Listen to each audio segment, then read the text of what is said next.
मान्यवरांचं स्वागत करतो गेस्टमध्ये. सगळ्यात बेस्ट पॅनल आज आपल्याकडे ही चर्चा करण्यासाठी, ज्यांना महाराष्ट्राचं राजकारण अगदी इत्तमूत कळतं, अशी सगळी महाराष्ट्रातली ज्येष्ठ मंडळी आपल्यासोबत आहेत. आपल्यासोबत आहे अभिजित ब्रह्मनाथकर यांनी स्वतःचा एक पोल केलेला आहे, पोल डायरीचा, त्याच्याबद्दल आपण चर्चा करत. ज्येष्ठ पत्रकार लेखक सुधीर सूर्यवंशी आपल्यासोबत आहेत. आपल्यासोबत ज्येष्ठ राजकीय विश्लेषक हेमंत देसाई सर आणि वरिष्ठ पत्रकार विश्लेषक आणि लेखक विजय चोरमारे. चौघांचंही स्टुडिओमध्ये खूप खूप स्वागत आहे. चौघांनाही तितकीच उत्सुकता असेल एक्झिट पोलचे आकडे काय सांगतायत. आपण गेले काही दिवस ही चर्चा करतोय, चॅनलवर नसले तरी व्यक्तिगत आपण तुमच्याशी माझं बोलणं झालेलं आहे. सगळ्यांपासून सुरुवात करायची मला, की कुठले फॅक्टर मला महत्त्वाचे ठरतील तुम्हाला वाटतं, किती महत्त्वाचे हे आकडे जसे येतील त्याच्यावर चर्चा करूयाच आपण, त्याच्या फोडी करून. पण सुरुवात करतो हेमंत देसाई सर तुमच्यापासून. तुम्ही कितवी निवडणूक बघताय, तुमची ही कितवी निवडणूक पत्रकार म्हणून कव्हर करताय, ही वेगळी का वाटते? आणि पत्रकार म्हणून तो बरीच वर्ष झाली, म्हणजे मी 76 सालपासून पत्रकारिता करतो आहे आणि बऱ्याच निवडणुका पाहिल्या आहेत. आणि तुम्हाला गंमत म्हणून सांगतो, मी विचारलं म्हणून फार मागे जात नाही, पण मी वयाच्या 5व्या-6व्या वर्षी जवाहरलाल नेहरूंना बघितलेलं आहे. बरं, पुण्यामध्ये ते आले होते तेव्हा. तो भाग सोडून द्या, पण ही निवडणूक जी आहे ती जेवढ्या प्रकारे रंगतदार व्हायला पाहिजे होती तेवढी रंगतदार आहे असं मला वाटत नाही. बरं, एक त्याचं कारण असं आहे की जो नॅरेटिव्ह पहिल्यांदा सेट केला होता की हे 400 जागा यांना मिळणार, तो नॅरेटिव्ह कोसळून टाकण्यामध्ये यशस्वी झालेले ते. म्हणजे पण 2014 जी रंगत होती या संपूर्ण याच्यामध्ये, UPAच्या आणि त्याच्या अगोदर 2011 अण्णा हजारेंचं आंदोलन, तो जो सगळा जो नाट्य झालेलं होतं, निर्माण झालेलं होतं त्याच्यामध्ये, आणि हे UPAतले अमुक मंडळी व्हिलन्स आहेत आणि आता यांचा पूर्णपणे यांना बाजूला करणं हे किती आवश्यक आहे देशापुढे. अशा प्रकारचा एकच एक मुद्दा होता, भ्रष्टाचार निर्मूलन. असा एकच एक मुद्दा या निवडणुकीमध्ये आहे असं मला वाटत नाही.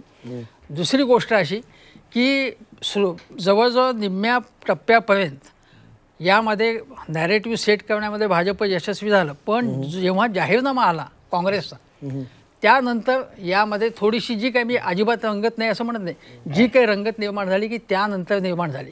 आणि संपूर्ण जाहीरनामा केंद्रित ठेवून मोदीजींनी त्याच्यावरती टीका करायला सुरुवात केली. म्हणजे त्यामध्ये मग काँग्रेसचा जाहीरनामा म्हणजे मुस्लिम लीगचा आहे हा त्यांनी मुद्दा केला. नंतर काँग्रेसचा जाहीरनामा म्हणजे पाकिस्तानचा इन्फ्लुअन्स त्याच्यावरती आहे. मग मंगळसूत्राचा मुद्दा, मग सॅम पित्रोडांचे मुद्दे, हे सगळे करून त्यांनी, पण जाहीरनामा काँग्रेस हा चर्चेचा मुद्दा झाला. हा मुद्दा लक्षात घ्या. पण 400 पारवरनं सुरुवात झाली होती या निवडणुकांची. 400 पार होत नाही, पण मी कारण आपण बरेच मुद्दे आपण सांगतो की 400 पार त्यांनी सांगायला सुरुवात केली, पण त्याच्या पुढच्या म्हणजे 50% भाग झाल्यानंतर 400 पार हे बोलणं सुद्धा सोडलं या लोकांनी. हे बोलणं सोडून पूर्णपणे फक्त यांच्यावरती टीका करायला सुरुवात केली. 400 पार सतत जे चालू होतं ते मात्र ज्या कॉन्फिडंटली सांगितलं होतं ते त्यामध्ये मग दिसून आलं नाही नंतरच्या टप्प्यामध्ये. हे लक्षात घेतलं, त्यामध्ये UPA आणि काँग्रेस किंवा हा ट्रॅप होता का? म्हणजे विजय चोरमारे सर, हा ट्रॅप होता का? मोदी स्वतःच एका मागे कार्यक्रमात मुलाखतीत म्हणाले की मी कुठे घेऊन गेलो त्यांना कळलंच नाही की मी 400 पार म्हणत होतो, आणि ह्यांचा पूर्ण अजेंडा राहिला की हे 400 पार जाणार नाहीत, त्यामुळे जे व्हायचं होतं आम्ही बहुमताकडे चाललोच होतो, पण हे 400 पारच्या ट्रॅपमध्ये बसले. तुम्हाला वाटतं असं काय? मला असं वाटत नाही की हा ट्रॅप होता, कारण ते आतापर्यंत मोदी शहा यांच्याकडे भारतीय जनता पक्षाची सूत्र आल्यापासून जर आपण बघितलं तर प्रत्येक निवडणुकीत ते असा एक आकडा जाहीर करतात. म्हणजे गुजरातच्या 2017च्या इलेक्शनमध्ये आपण बघितलं 150 पार, म्हणजे तिथपासून त्यांनी सुरुवात केली. आणि वेळोवेळी अमित शहानी प्रत्येक राज्याच्या निवडणुकीत असे काही दावे केलेले आहेत, आणि मला वाटतं त्यावेळी अनेकदा त्यांचा मुखभंग झाला आहे ते दावे, त्या दाव्यांच्या अनुसार. आणि मला हा सुद्धा त्याचाच भाग होता. आणि ह्यात ज्यावेळी हे आपण पूर्ण यामध्ये अपयशी होतो हे लक्षात आल्यानंतर मग त्यांनी हे फिरवलं आहे की असं काय नव्हतं, आम्ही ट्रॅप लावलं वगैरे. ट्रॅप लावलं नाही, ते स्वतःच्या ट्रॅपमध्ये अडकले. आणि त्यानंतर त्यांना 400 पारचा उल्लेख करता आला नाही. मोदी की गॅरंटी हाय सुद्धा नंतर जे प्रत्येक वेळी सुरुवातीच्या आपण नरेंद्र मोदींच्या सभा बघितल्या तर त्या प्रत्येक सभेत मोदी की गॅरंटी, नंतर त्याचं प्रत्येक सभेतलं मोदी की गॅरंटी या शब्दाचं प्रमाण कमी होत गेलं आपल्याला नंतरच्या काळात दिसून येईल. त्यामुळे मला ट्रॅप वगैरे काय वाटत नाही. त्यांनी ते सुरुवातीला एक बढाई मारतात सुरुवातीला, फक्त बढाईपुरता मुद्दा होता. काय वाटतं का फक्त बढाई मारण्यापुरता मुद्दा? पण काय सडनली मी आपण काही लोकांशी बोलतो एक्झिट जसं निवडणुका संपत येतं शेवटच्या टप्प्याकडे आलो ना, अनेक पत्रकार मित्रांशी बोलत होतो. सुरुवातीच्या काळात अनेकांनी की खूप अटीतटीची लढाई होणार आहे, असं मग हेमंत देसाई सर म्हणाले की तशी लढाई झालेली नाही अटीतटीची, असंच एकंदर चित्र दिसत आलं.